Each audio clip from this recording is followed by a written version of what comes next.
Ladies and gentlemen, it's Tuesday, April 21st. Welcome to another episode of Awesome People. Tonight's guest is a very special, funny, hilarious friend of mine that I can't wait to introduce. But in the meantime, I hope that you're continuing to stay healthy, that you're continuing to take care of your loved ones and just, social distancing and making the best out of being inside of your homes. My guest tonight, his name is Amir K. He's a comedian, he's an actor, writer, known for his roles and appearances in MADtv, Argo, Adam Devine's House Party, and comedy stores around the country and even abroad, including the world famous Laugh Factory. And for my fellow Persians in the DC, Maryland, Virginia area, I have no doubt that you've laughed your ass off when he's come alongside Maz Jobrani and Tehran. Super, super funny, always a great show, but more importantly, an awesome person. That's why he's here. Before I bring him on, though, let's have a little snippet of his talents. I'm Iranian. I'm proud of that. I'm proud of my heritage. I am. I hate the negative stigma attached to being Middle Eastern in this country. It's bullshit. And it used to bother me a lot when I was a kid. Like if someone treated me differently when they found out I was Iranian, I'd get pissed. Now I just have fun with that shit. Like if I get really drunk now, I'll just walk by a random group of people.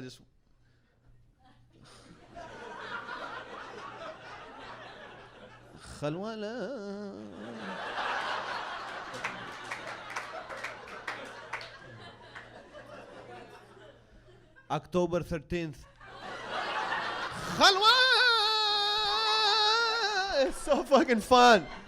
I can say any date and it freaks them out.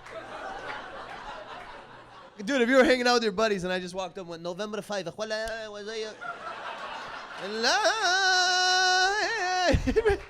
you'd be like, what the fuck is gonna happen on November 5? Nothing, man. It's just fun to do. I tell all my Middle Eastern friends, do that shit any date. Have fun with it. Pick your birthday. Fuck it. But if you say the date right after, you got to do the. That's the scary part. That shit you hear in the terrorists. That's our music, by the way. You know that. Just some asshole in a tower going. Yeah. Why? Every one of our singers is on fire. Why do they sound like that? Yeah. Ladies and gentlemen, I hope that you started off this evening with a lot of laughter. Hopefully that helped. And the laughter shall continue for at least another 56 minutes because I'm here with my homie, Amir. What's up, Amir? What's up, player? How you doing, dog?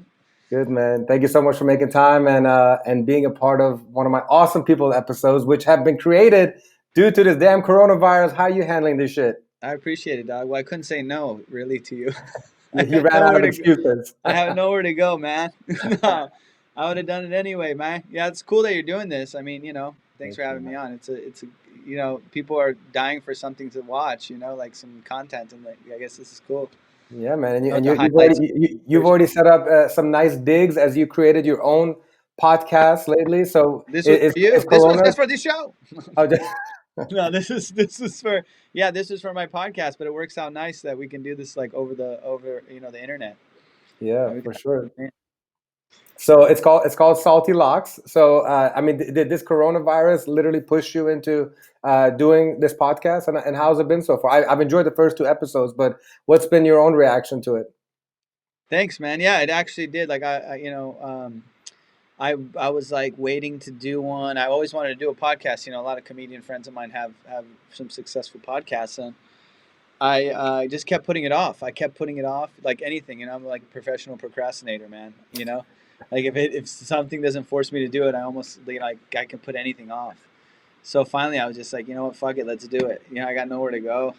Let me see what's up, and it's been fun. And yeah, what's like the difference between doing that to entertain people versus nothing replicates live experiences. But are you enjoying this type of performance? I'm actually having fun with it. At first it was a little weird because I'm by myself. Yeah. And it's like you don't have that immediate gratification of a crowd laughing or that response that we just like as a comedian. I guess you crave it. Yeah, you want that laughter. I'm just so like stir crazy at the house, but it's been a good outlet actually. I get to talk about ideas instead of like. This is the longest period of time I haven't been on stage, is this month that we've been in lockdown. And up until the very last day, I was in New York, working at the Comedy Cellar. And like up until the very, very, very last day of like shutdown. And all of a sudden life changed. So I was like, how do we adapt? How do I get my outlet? And it became the podcast, doing the, telling stories, shooting the shit, and talking to my fans that way, I guess. So you're talking about like, adapting and stuff. Would you say that you've adapted? Like, have you kind of come to terms with what might be our life for the next few months at least? I don't know. I mean, I guess I'm trying to make the best of it, like trying to keep positive with it, but it's driving me crazy. I want to get back to working and, touring and all that stuff. We had to postpone shows, cancel shows, push them back. And, that's not good. That's never good. And when you're so used to that life of like being, every weekend I was flying somewhere new to do gigs and stuff. And now I've never been home this long amount of time and not Yeah, working. So I feel like I'm being non-productive, but that's why I started to do like other things, like focusing on maybe like watching some of my old tapes and cutting those clips up to put out, that's it. starting the podcast, just staying productive. Like, I doing little projects around the house. I don't think I've adapted, and if this is the way it's going to be, man, I don't like it. I mean, I think the fact that you created your own podcast and you're focusing on editing old content, like that means that you're making the best out of this time. So it starts there. Everyone's getting a little bit creative. Today I saw actually that the Laugh Factory was having like a live stream of like their, those kind of stuff. What do you think about, all these adaptations that these world famous comedy stores are doing too? I don't know. I mean, I don't know if I'm a huge fan of that format of like, doing it with no one there, because that's the Yeah. whole art form, is that being in the room, is that the lectures. I don't know how I'm saying this. Electricity. Yeah, just like the electrifying feeling of the audience and everything. I'm fumbling with my words here, but you know what I mean. It's like being in the room is totally different than doing it, and then seeing it through a screen far away and with no response. It doesn't feel right. So I hope that's not what it's going to come to, where no one's in the audience and we got to go up on a stage and talk to nobody, because that's going to be fucking nuts. Yeah, because I would assume that as a comedian, I mean, like you dictate where to go in your set based on the response of that room. So like if you're not having it, you're just talking to a wall. I mean, I would assume that's it's just you're out of you're completely out of your element. I think doing a Yeah, podcast is better than something like that.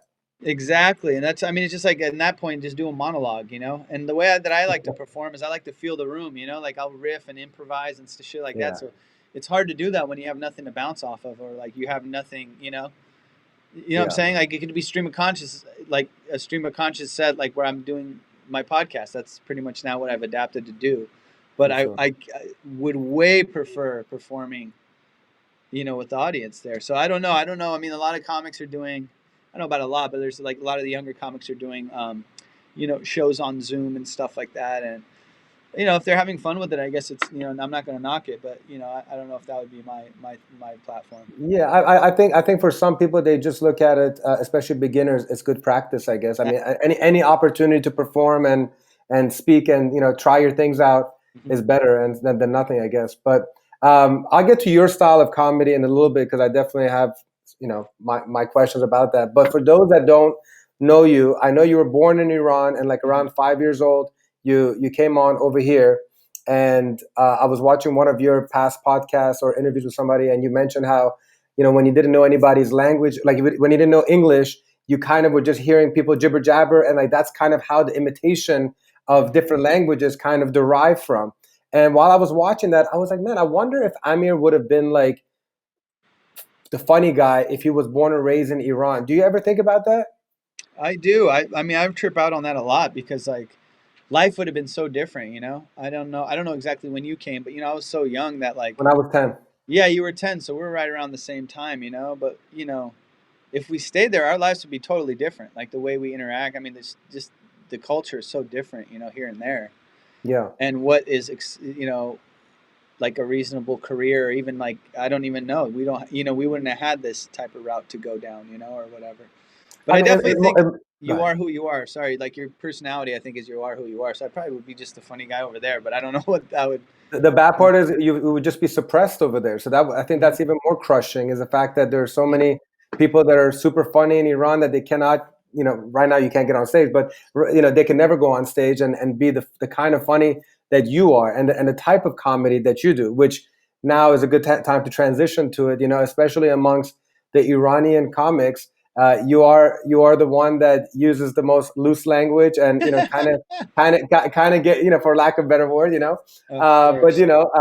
it's the first question I have for you is that at first, when you were starting off in comedy, were you reserved? And if so, when were you able to really open up and be like, you know what, fuck this, I'm just going to really just be me, because Yeah. I'm sure it was holding you back, Absolutely. And like, it wasn't at first. At first, I was just doing open mics and talking how I talk. And, the whole thing is like trying to get with stand up is trying to get to that voice that's really you.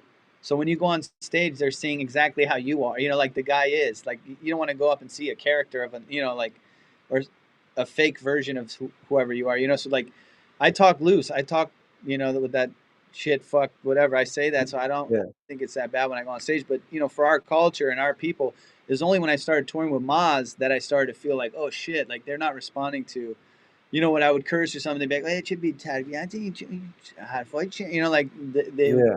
start to respond that way. And I didn't really give a fuck because I was like, I'm doing this, as an art form that I just want to be able to do what I do, like I don't want people to tell me how I should be able to do this. I want to paint with the colors I want to paint with. Yeah. And if you don't like it, just you don't have to fucking buy this work. You don't have to look at my art. You can go on and do something else. But so at first it was challenging, like dealing with those audiences, because I'd have to night after night be like fucking, after the meet and greets, they'd come and everyone says hi afterwards, and then the older people would be like, you should really stop using those languages and and tell me to be like Maz or whatever it is. And I love Maz to death. He's my big bro in the game, And Yeah. he gave me a lot of opportunities, and I still, I always looked up to him. And I just knew that I was a little bit different for a different style. Like I wanted to be for the Iranian Americans that grew up here. Not that Maz didn't, but like the young fucking like they don't give a shit. Like they have more of a mentality of an American mentality than the Iranian mentality, which there's Right. nothing wrong with it. But there is some of the cultural stuff that's like the shame. You just shit. I fucking hate that stuff. Yeah. Like be So, embarrassed. Don't do this. Don't do that. It's like I don't want to be like that. so would you say like you've kind of like would you say that you kind of dibble dabbled in the Persian scene, but then now you're like, you know what, it's just not my cup of tea? Or have you found a niche in the Persian scene as well that the ones that that you can still enjoy performing in front of? Yeah, look, I have nothing against the Persian community. Like I Right. absolutely don't. I would love to have, and I like, and I've had like younger Iranian Americans that message me and go, "Hey, man," or even in Canada or wherever, they go, "Hey, man, like you inspired me to go do stand up," which is awesome because Maz did that for me. So I Yeah. love that we're opening up and like paving ways for our culture to be like, "Hey, we can do this too. Look, there's a guy doing it. There's another guy doing it. And there's, Yeah. in our community, there's still not that many Iranians. I mean, Mhm. comedians doing." That are Iranian doing stand up. So I think that's lame. Like, why don't more people pursue it? So I hope that I can open up Yeah. some more of that to where it's like, oh, it's not just where you do stand up and you have to only do Iranian jokes. Like, Yeah. anyone could watch me and laugh, Yeah. from the Latino community, the white community, the black community, I don't care where you're from, Asian community, we're all just having a good time. That's who I'm for. I want to be for everyone. And if I can inspire some Iranian Americans that have my experience to do the same thing, that's amazing, And I'd love to perform for Iranian people. I love it, but I Yeah. hate when afterwards like you should do more, and they tell me what to do. I don't like that shit. Because that's their specialty. Of course, Irad you're not good Gerefan, at and that telling telling what you to what do. to do. Yeah, for sure, dude. So that's like the audience. What about like your family and stuff? Like how was that as a growing up as a young Iranian American trying to break through and find your true self and be that truth teller, which I love that title for comedian, that you guys are truth tellers, Mm-hmm. because if a comedian is in its truest form, they are truth tellers, and so how was that growing up? How frustrating. What do you mean growing up? Growing up, I mean, Like khales, I ammes, grandmothers, like, uh, how were they responding to your style? well, my family. I mean, my family that's come see me, they know that I'm like, it's kind of stubborn with the way that I do things. So I never really took that into account. Like, oh, I'm not going to do it. I realized that was all bullshit. When I had that mentality for years, where like, oh, I got to make my parents proud. They brought me here, so Mm. let me like do what they wanted, which was to go to school and then go to law school and do all that. I was planning that route.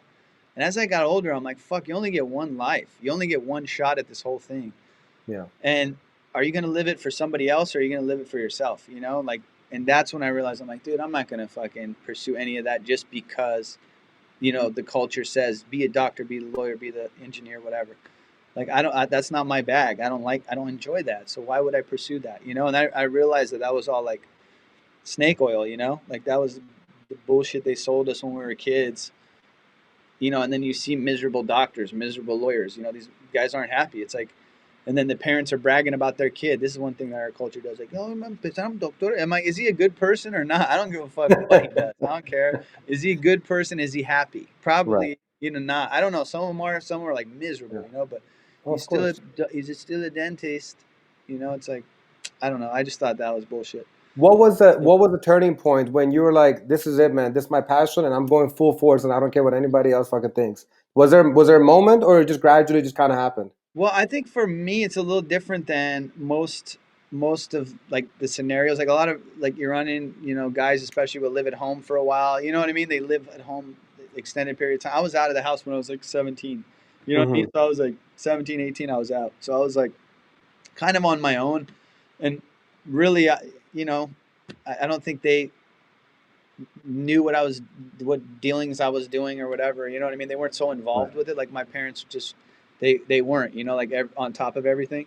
Right. You know, we had like a little bit different upbringing than a normal Iranian family or something. So I don't think I cared early on, but you know, that was a worry for me when I was younger. Like when I lived with my dad and shit, I was like, oh, I got to make him proud, you know, whatever, whatever. Right. Now it's like they all they wanted, and this is the problem. It's like all the Iranian parents want is that, you know, they know that they gave up so much to come here, you know, and all this thing Yeah. they went through.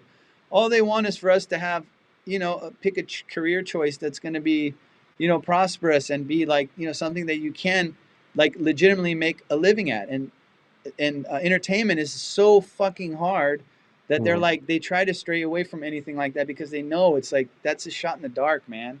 You It know, really is. you may Yeah. one in a million, you may not make it. Like that's a very high possibility. But you know what's a sure possibility is if you go to law school, you become a lawyer, you're going to make some money, or you go to, you know, medical school, become a doctor. So it's not malicious the way that they're doing it. Oh yeah, it's a It it's a just safer route, but it's not the yeah, one that leads to happiness necessarily. You know, like some who do and have that that. Yeah. right, and that's where our culture I think sometimes is lacking, is that thing of like, hey man, do what makes you happy instead of do what makes people look at you and say your status is high.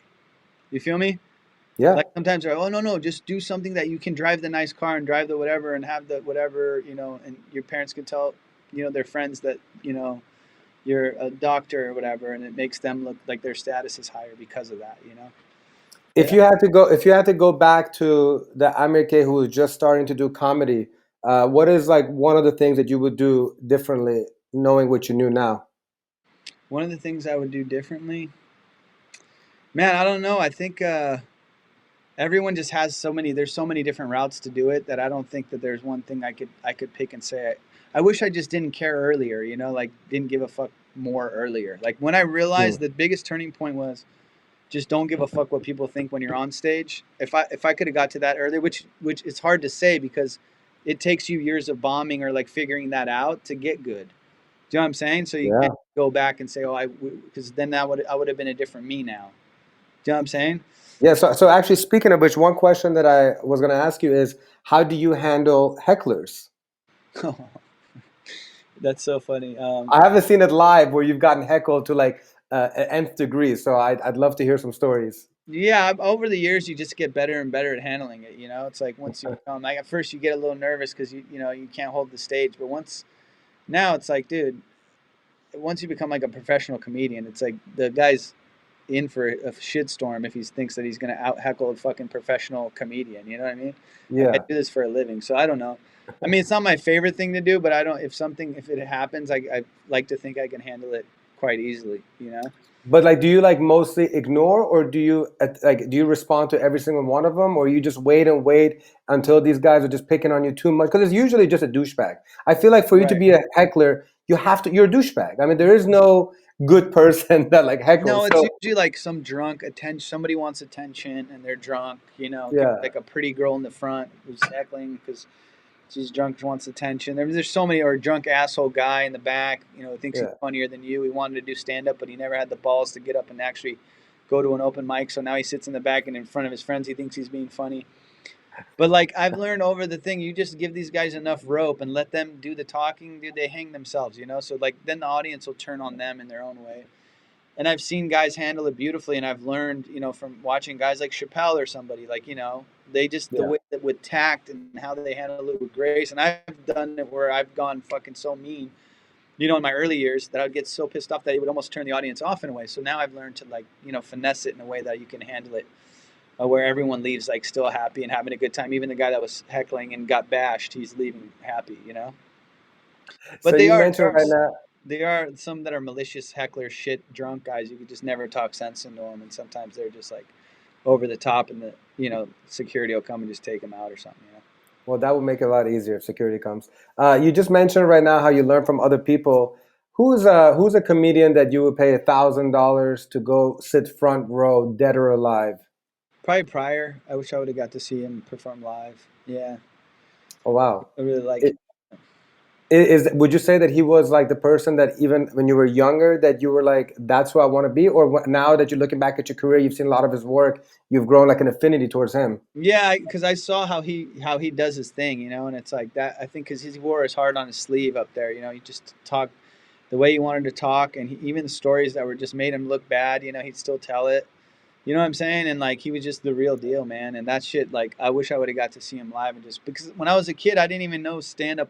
You know, it wasn't like I wasn't exposed to those guys early on. You know what I mean? Hmm. Like I watched like Martin when I was a kid. You know the show Martin, Yeah, of course. Jim Carrey on In Living Color, and like those guys. Like yeah, that's the type of comedy. And Robin Williams, I would see him in movies and stuff like that, or Chris Farley in SNL. That's the type of comedy I would see, and I was like, you know, oh dude, this is fucking that looks fun. I want to do that shit. You know, that's the type of stuff. And then later on, I got into like, oh, dude, look at all this other comedy, like the Pryors, and you know, you see the George Carlins, and even Eddie Murphy and stuff like that. You know, I started watching those later in like high school and college. You know. I mean, all the comedians that you're mentioning are some of the smartest comedians as well, and like Mm-hmm. that's what I appreciate about your comedy as well is that there's substance behind it. There's comedy, but then there's also intelligence behind it. So you were just talking about some of these shows. You were like in Living Color, Mad TV. Being on there must have been a huge opportunity for you. Can you kind of go back to when you first got the call or the email that you're like, hey, you're going to be a part of this?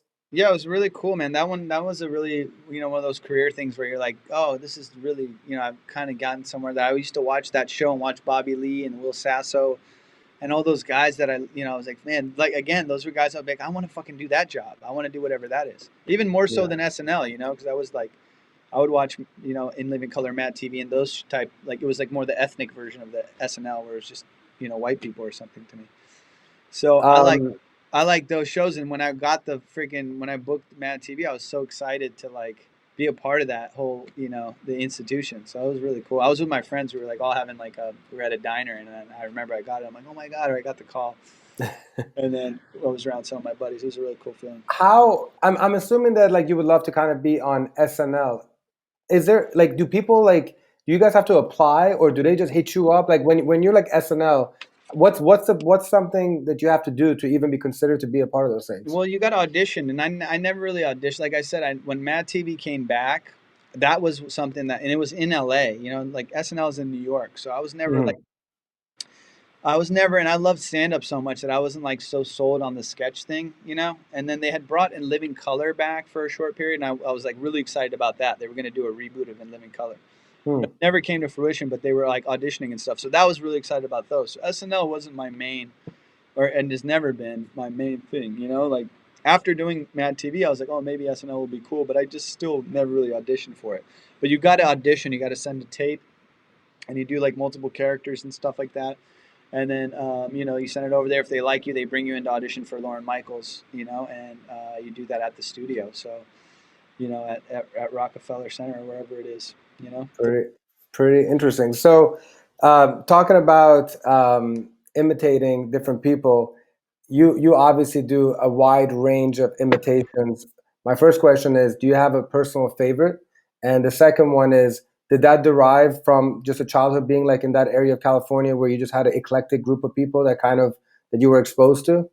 I think so. Yeah, I've talked about this before on like podcasts or interviews or whatever. I think like thinking about it, the more and more I would do stand up, I was like, figure out, where I got these tools to do what I do on stage or something. And it's all how grow up. So when I came here, I was a foreign kid and I was around all these different races and ethnicities, and I would learn how to speak English by mimicking them. So like by learning. So then I learned how to, like, the art of mimicry, I guess, and at an early age. So I think that kind of translated now to what I do on stage. When I develop a character, I do a character. You're like, oh fuck, the people in the audience can go, oh, I relate to that guy. I know that guy because I've mimicked it so well or whatever. But yeah, characters more so than impressions. I don't really like to do like impressions of actors or anything like that. I don't, I never was into that.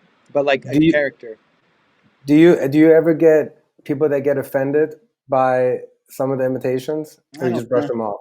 Not really. No. I mean, I don't think. I think if one, I think I'm ethnic, so that kind of gives me a little bit more of a pass, than what I mean. Like I'm an immigrant, dude. So whatever. Yeah. Not saying that you can't, but it seems to be that gives you a little bit more of a pass to do like ethnic characters.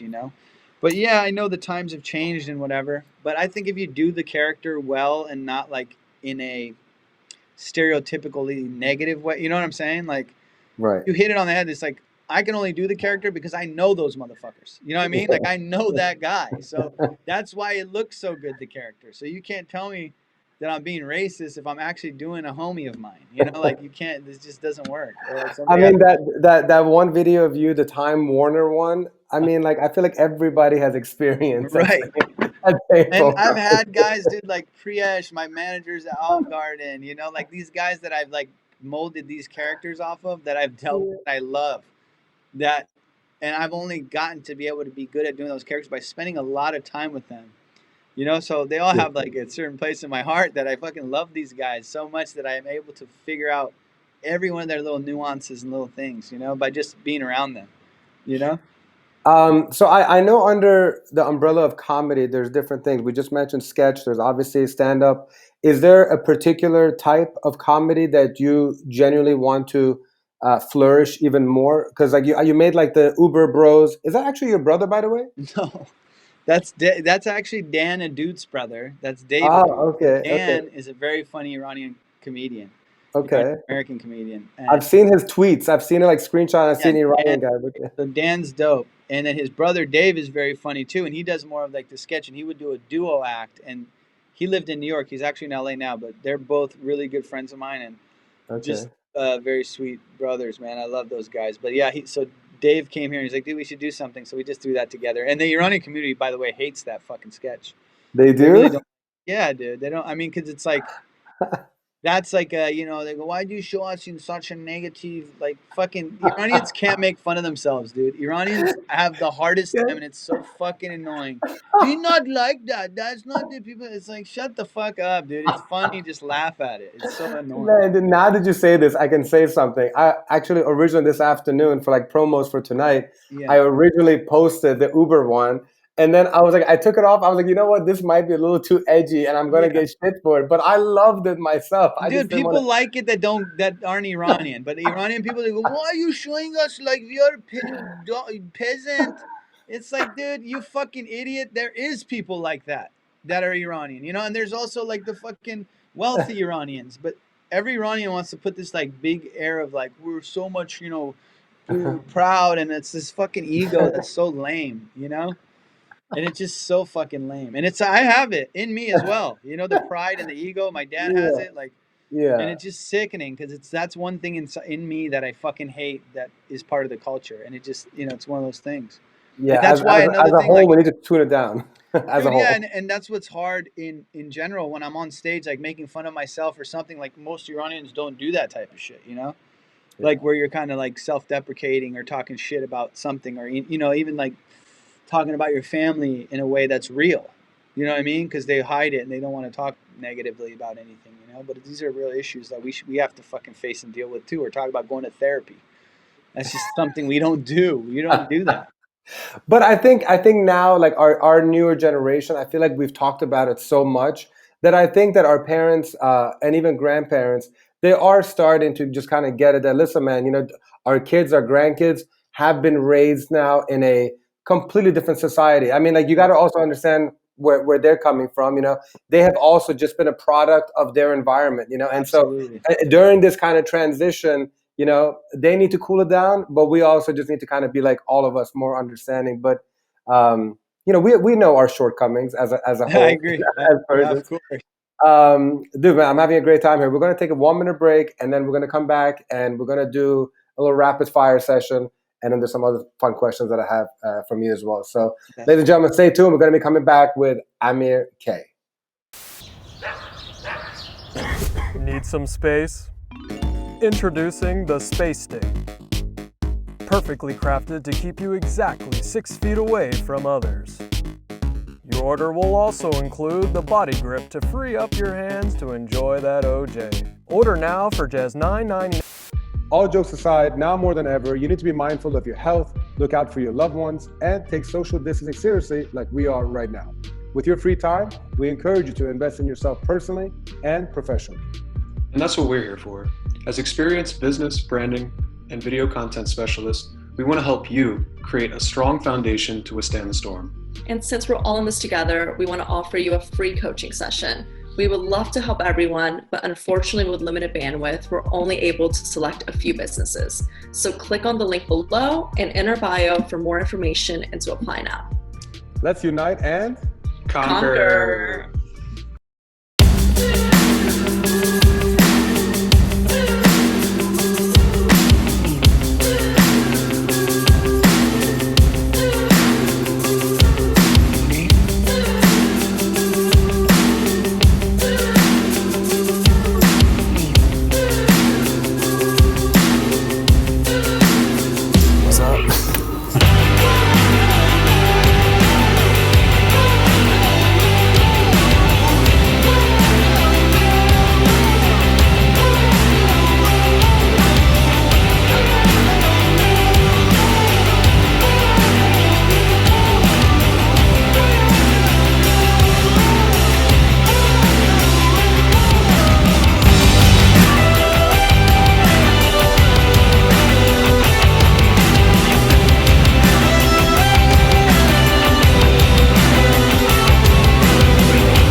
All right, welcome back, ladies and gentlemen. Tonight we have my my friend who's hilarious, Amir K, and we're going to get to him in a second. But I want to take a little moment.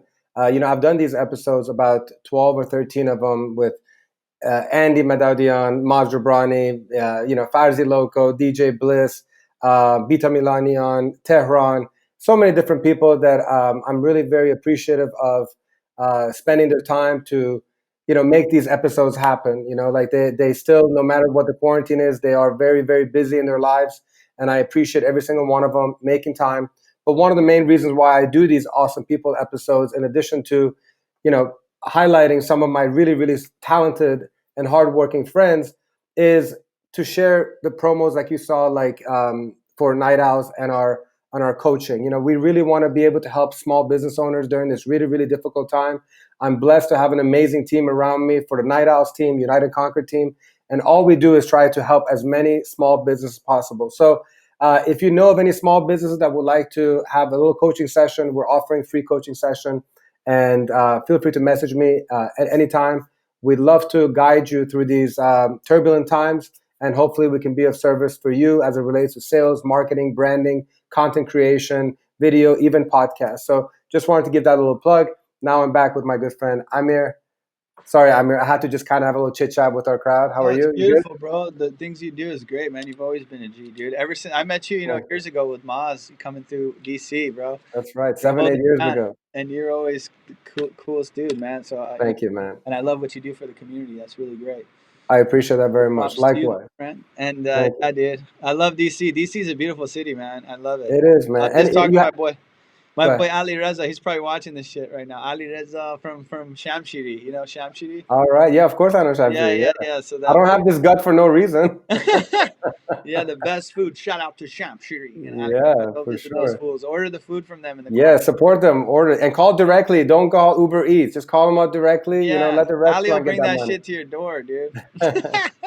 Very cool. No But yeah, problem. hopefully we get it. I mean, I'm in Miami now for a couple months, Oh, but you're in hopefully Miami? one day. Oh, Yeah, I've been going back and forth. I've been expanding to Miami. I decided to hunker down with the family, so I've been in sunny Miami for a while. sorry to bother you, Tony. Tony Montana up in here. All right, my friend, we're going to do a little fun game, switch up the monotony, a little bit fun game of rapid fire. You know, All right. I'm going to try to make it as least cheesy as possible. Hopefully, there are questions that you haven't been asked before. So let's start this game of rapid fire. I won't do too many. I'll do like 7 or 8. First of all, who is your favorite superhero and why? Superhero, man. I'm not as into the Marvel world, but I'll say Batman. Okay. Who do you admire the most? Admire the most? Probably my dad. Yeah. Nice. Favorite cartoon character? Oh, dude. Mickey Mouse? All right. Actually, the person that created Tom and Jerry just passed today. So You're R.I.P. joking. to. I love that show too as a kid. Yeah. Oh my. I've watched every single episode times 3. So Yeah, I love thank you to him for giving us a lot of laughter. Their What characters. is, Okay. what is one thing that annoys you the most besides these type of questions? Yeah, people after shows telling you how to do your act. You know, that's one of the most. Oh, the Persians specifically. Yeah, dude, it could be anybody. Trust me, I've done shows where it's non-Persian and it's just as bad. Like, what do they say? Like, just straight up criticizing Telling you? you like, Like, you should talk about more of this or do that, or you didn't talk about this, or you didn't, or why didn't you do this joke? Like some old joke they want to hear, whatever. It's just it's so funny though, because I'm kind of deviating from the rapid fire here, but like, and I'm not even just saying this because you're here, because I love Maz, I love Tehran, I love whoever you perform with. Every single time that you were opening for these individuals, I really connected with your work. So like, I felt like you always like delivered. Like you were never an opener for me. I just felt like there's 3 stars over there, and you're like one of them. So fuck what everybody else is that's sweet of you. Thanks, bro. saying. Do you have a favorite joke? This is part of the rapid fire. Well, probably my first joke I ever wrote, bro. One of the first ones, and it's a Baja Fresh joke. I don't know if you heard that one. Let's hear it. I don't know it. Nah, dude, I can't do it. You Oh, gotta is it do that it. long? It's not that long. It's just I do it, and it's so funny. It's one of the jokes I'll still do because it's just really short. But it was a joke. I came up with it in the car with my girlfriend. We were driving to Mexico or something or whatever, Uh-huh. and we were on this long drive, and we were listening to a Mexican station. And then I just the Mexican music was playing, and then I was like, "Babe, look, it's Baja Fresh," and I put pause. And then I'd go, number 36. And then I played it again, So it's like, it's like you're in the restaurant. And I would do it now. And that's one of my favorite jokes to do because it's just so short and stupid. I feel like every comedian's first joke has a special place in their heart, So it kind of carries throughout the entire career. That one's what makes you laugh? What makes me laugh, dude? There's so many guys. Like, it's so funny. There's a lot of people comics that I'll see, like younger cats that are coming up, or like guys I came up with that make me laugh. Just my friends and stuff that, they're not maybe the biggest comic yet, but they're just funny. So I don't know that type of stuff. Do you actually do you actually just go and just be a guest at a comedy store, not behind the scene and stage and seeing these up and coming comedians or even the ones that are famous, but like, do you ever like go buy a ticket and just go sit at a comedy store and just go check somebody out and just be a guest? I don't think now you don't do. After a while, you just because you're around it every night. Every night I'm at a comedy club. Oh, that's true. What I mean? So it's like you never, unless it's like somebody big, and then you go, oh, okay, I'll go buy a ticket to go watch, somebody's maybe taping a special or something, or you wouldn't buy the ticket, they just bring you backstage or something. So That's I don't true. know, but yeah, we do that. Like you'll support a homie. Like if they're taping a special, you might go to the Will Turn and watch it, or like with Maz when he was doing his, I'd go hang out with him in the green room getting ready, or like my buddy Dino did, Jimmy Fallon. I go sit in the green room with him, and then he goes up and does his performance. So I like to do types of things like that.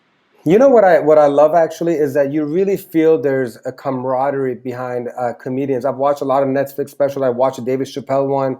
I like to watch these kind of like behind the scenes stuff, and you really see a brotherhood and sisterhood like when it comes to the world of comedy. What are your thoughts about that?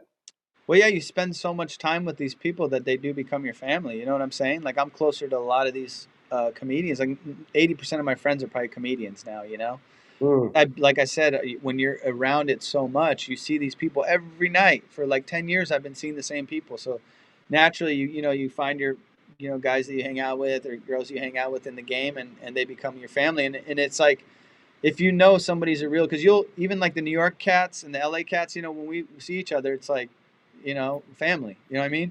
Because y'all hear about each other, and then when you go coast to coast, or when you're in a different city, I might be in Las Vegas, and then 2 or 3 of my other homies that do comedy are in Las Vegas, and then you get together after the shows and hang out and shoot the shit because that there's a bond there. We're all doing the same thing. So that's the cool part, is like getting to see your friends that do comedy in LA or New York or whatever in it when you happen to be working in a different city. And I just love that aspect of this game. What is your favorite comedic moment or stand up moment? I mean, there are some. Like one of them when that I've talked about before is like this one time I was like dead broke, dude. Like talking about no money, but I just knew that this was it. That comedy was gonna be it, And I had zero money, and I was with my homie Dino, which is one of my like best friends in comedy. Still to this day, he's like a brother to me. And we're driving up to the Bay to go after this comedy competition, because back in the day, I'd make, you go enter comedy competitions to win a little bit of money. You might make 1,000 if you win it, 2,000 if you win it. This one was for 10 grand, $10,000 up in the Bay, and I had zero like money. Like we were like not even hand to mouth like That's a paycheck. huge prize, Bro. It's a huge prize. So everyone was like tripping. It was at Tommy T's. It was the Bay Area Black Comedy Competition. That's what it was called. Okay. But then they called it the Bay Area Comedy Competition or whatever for this year. And it was held at Tommy T's, and he had like 3 different clubs in the Bay. So Dino and I go, fuck it, let's just drive up, because it was a deep payout, right? So if you got from first place to 10th place got paid, and there's like maybe 150 comedians could enter or something. So we drive up there to enter, and there's comics flying in from Chicago, New York, all over the place, Atlanta, because it's a lot of money. 10 grand at that time, fuck, man. And so we go up there, and I'm like, well, we'll make something, So we go up there with our last bit of money, dude. And like we could stay in a hostel in San Fran, it's like $25 a night. We're living like shit, but we're having the best time of our lives, dude. The best time of our lives. Like coming up is some of the most fun that you'll have in stand-up. But it seems like you're living like shit, but it's the most fun. So we drive up there, we get to the contest. We're doing we enter the contest, and it's, there's 3 different clubs that you got to do. So every night there's like 10, you go up against 10 people, and it starts to wind down like in a bracket form. And then, so we go first couple rounds, and then, we're going, and we're running out of money while we're there, just to eat and do whatever. Like I'm down to like my last, $100 or something, but I have to stay in the contest. So it's another 3 days. But Dino got knocked out or something in one of the rounds. So I'm like, fuck, but we got to stay, and I have to stay to see this through. So I'm like, fuck it, dude. So I take my like last $100 and I get us the hostel again, and now we're just literally like no money, and it comes to the finals night, and I have no money. Dude, literally my credit card got declined, like my debit card at the bar. I was just trying to get a drink before I go on stage or something, I was really nervous or something. Card gets declined, and then the bartender had given me the drink already, and I'm like, hey, would you just wait till the end of this? There's like 15 people in the finals or something, I think I can, I'll have money at the end of this, because they get paid up to 10th place. And I went on, and I had one of the best sets I've ever had in my fucking career. Like one of those sets where it's like everything was just hitting and hitting and hitting, and I won the whole fucking thing. I won 10 grand. Wow! Fuck yes! And then, so I just the moment of me and Dino in the car driving home, and I was just crying, dude. I was like, this is fucking awesome, because that's when everything was out, dude. Like literally my last dollar, and then fucking whoever controls this whole thing was like, here you go, dude. You're doing the right thing. You're in the right place. You're supposed to be doing this, and it was beautiful. Yeah, I mean, so is that where like you never took it for granted anymore? Where you're like, man, I'm gonna make sure that I make the most out of this moving forward, like.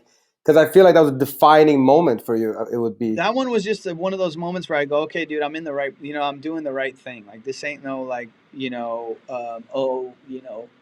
I'd won contests before, but it wasn't like the stakes weren't as high as this one, and like as far as my life and financial situation either. So I'm like, okay, cool, man. Now that gave me a padding to like work and not worry about, because I was always worried about money in those times, Mm-hmm.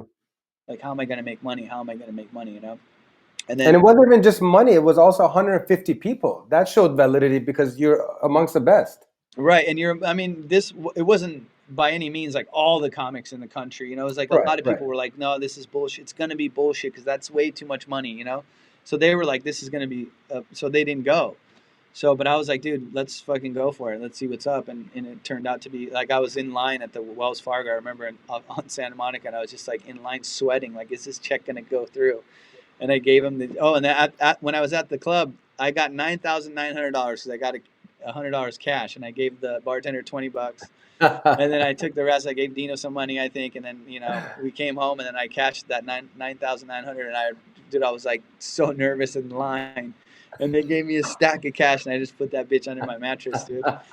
And it was just like that was one moment where I'm like, I'm doing the right thing, and this is like what I'm supposed to be doing. So like, I never thought about it again after that, And I just love it. that story. No other reason I'd do anything else. I love that story, man. So now we know where you've come from. You had some incredible moments. What's like on your bucket list with regards to your career? Like where do you see yourself in 2-5 years? What are you pursuing? What are you trying to go after? Is it movies? Is it sketches? Is it, tell me.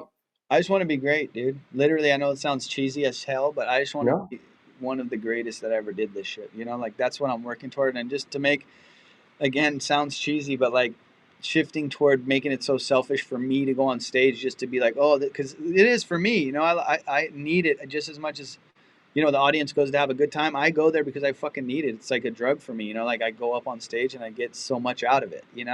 Like sometimes like these situations where I'm in a quarantine, dude, it's like, you're itching to go back, so it's like, I want to make that more, my goal is to like make it more, for the people that come to see it and make sure that everyone's having a good time and treat it that way.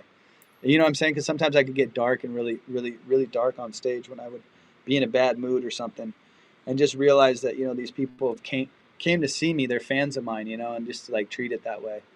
Not take for granted that there is a live audience there to see you, because these times make you reflect and think about that. Like, I feel you, and at least you're doing something to connect with your fans and people, and that's through a podcast. And I know you're very active on Instagram, which, by the way, they can find you on Amir Comedy.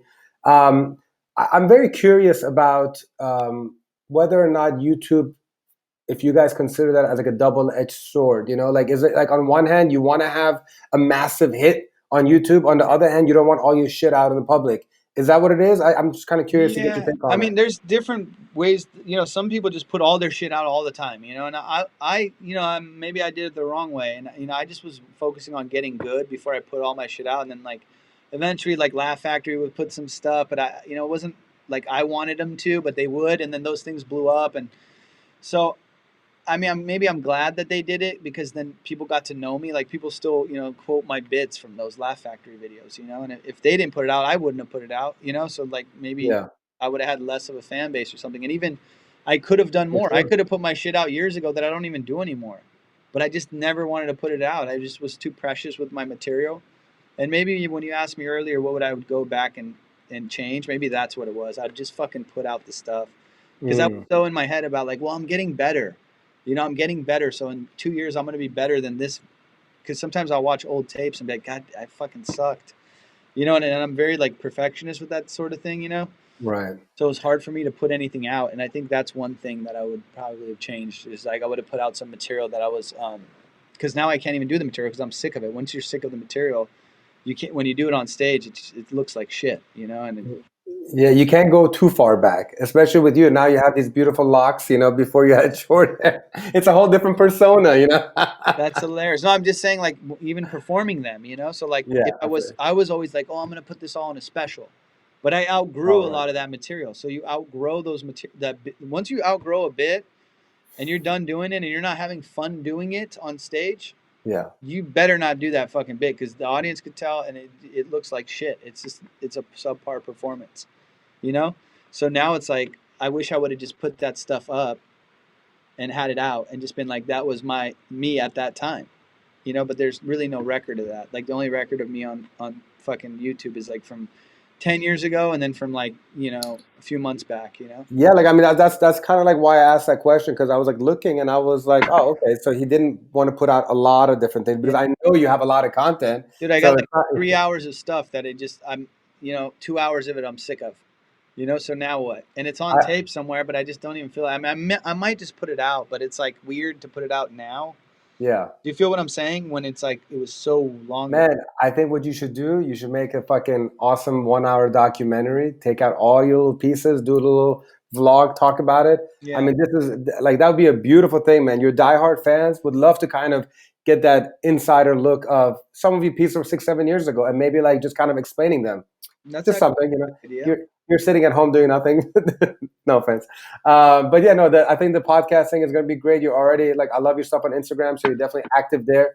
I mean, content is king nowadays. So, do you like any new up and coming Iranian American I think entertainers, you're having. You comedians? know who's really funny and is doing really good stuff is NEMA. NEMA Yeah, Not. he's coming on Saturday. He's my guest Yeah, on he's Saturday. great, man. And I remember him coming to the shows in Toronto. Like I remember he sent me a picture of us together. And I was like, oh shit, I remember him.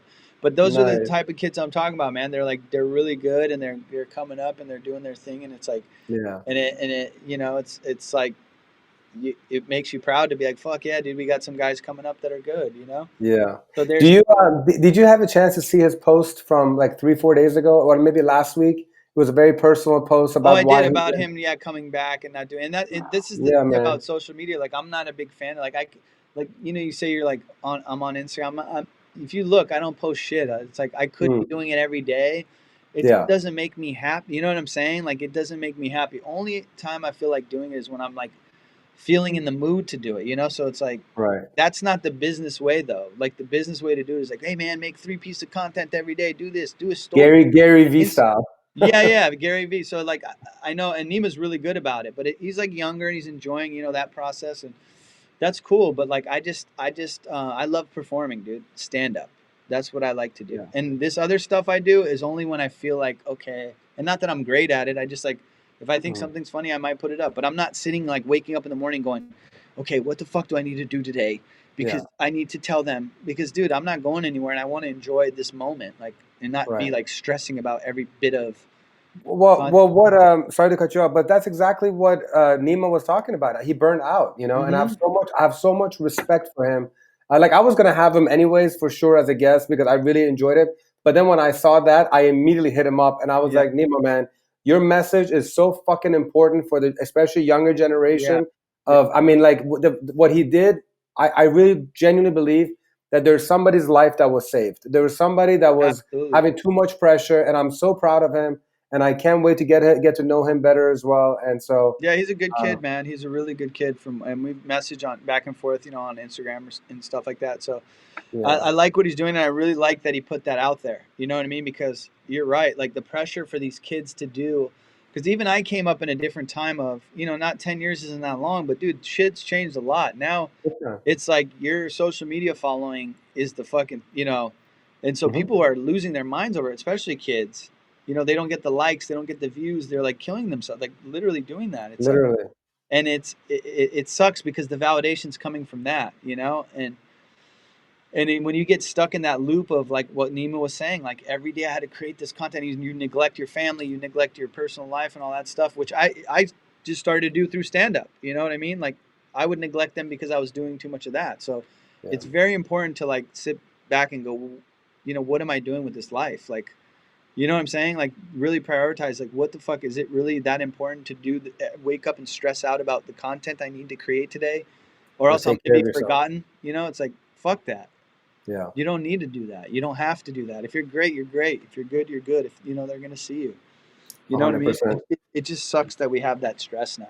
And Yeah, I mean, I truly sympathize the younger generation that was literally born and raised in the social media era because I mean, all they see is fakeness and these unrealistic expectations that just makes their life miserable. Like even the ones that are blessed, they don't see it as blessed. They don't appreciate what they have because they just keep comparing. You do have another young fan that definitely was looking forward to watching you tonight. It's a person who created the meme page Persian 8F, Persian as fuck, oh and yeah, he's like the Persian Jeopardy. I mean, oh yeah, is that's the guy, awesome. Yeah, yeah, yeah. he's actually from the I think West I Coast too. saw that or sent it to me. I think somebody Oh sent it yeah. to me. Yeah, it was really funny. Yeah. He's done three of them, and he actually did one yesterday, like the 420 special. Oh, that's awesome. I I I gotta just follow him. Yeah, I gotta follow him. I don't think yeah, do that. it's the thing. Yeah, I Yeah, mean, it's hard to keep up with all. Like I said, dude, I'm not like always, actively on there because, dude, for my mental, it's not good. yeah, man. Because when you're looking at all, every morning I wake up, the first thing I grab is my phone, and when I started to look at that thing all the time, and it just made me sick because I'd start off like shitty, You start your day off with like, fuck, I'm behind. You know what I'm That's saying? true. Yeah. Well, I mean, you've been doing a good job of balancing out. So I think everybody should heed that advice and just go at your own pace. When I was doing an interview with Bita Milanian, she said, you have to just kind of watch for your own signals. You have to listen to your body, you have to listen to your mind, and go at your own pace. Mm-hmm. So I would like, I mentioned to you earlier that I always like to have my guests spend the last few minutes sharing whatever it is in their mind, their heart, any kind of message that you have for our viewers. The stage is yours, my friend. Yeah, well, if you're watching this, and I know like your fans probably if they're watching this, and I'm sure it's a predominantly Iranian following, right? For our community, Yeah, majority. majority, right? But whatever, if it is or if it isn't, it's like if you're planning on doing something, like just do it, man. There's like, I know that's a cliche thing too. It's like you gotta just do it and try it because it's never gonna get easier. Just jump into it. You know what I mean? Like NEMA talks about it a lot, actually. Like he'll be like, "Hey man, just do it." And I know he's a fan of Gary Vee because he does his impression and stuff. But like Yeah. those things are true, man. No one's gonna fucking make you do this shit. So if you're watching this and you wanted to get into stand up, just get up and do it, dude. Just don't worry about what anybody says. Get up and do it. And if you're supposed to be doing it, you'll do it. Like you'll continue Yeah. doing it. I don't know if that made sense. I appreciate it. No, man, it made full sense. And I hope everybody listens to those words. And I hope everybody truly finds their happiness. Like really one of the reasons why I do this is I have so many talented friends, present company included. You are truly great at what you do. I mean, I'm not saying to blow smoke up your ass. I genuinely, everybody that I have on these episodes, I truly respect, I truly admire, I'm truly proud of. And the main reason, aside from wanting to just shoot the shit and just catch up and kind of get into your life, is to inspire my friends who may not know you or would like to know you and all of my guests, so that hopefully they break through, they find that inspiration, they find that passion, or at least they pursue it. And then once you pursue it, you will find it. You're going to hit a few walls here, but then eventually you find it. And again, man, I'm super proud of you. I hope you do get back on stage sooner than later. I know the world will be a better place when you do. In the meantime, use everything possible, like podcasts and social media, to the degree you like, to continue sharing funness and happiness and joy, because the world needs it, man. So thank you so much for everything. God bless you and your family. Love you, bro. It was good chatting with you, dog. Whatever, man. I'll see you, brother. I'll see you soon. Love you, man. Bye. Take care.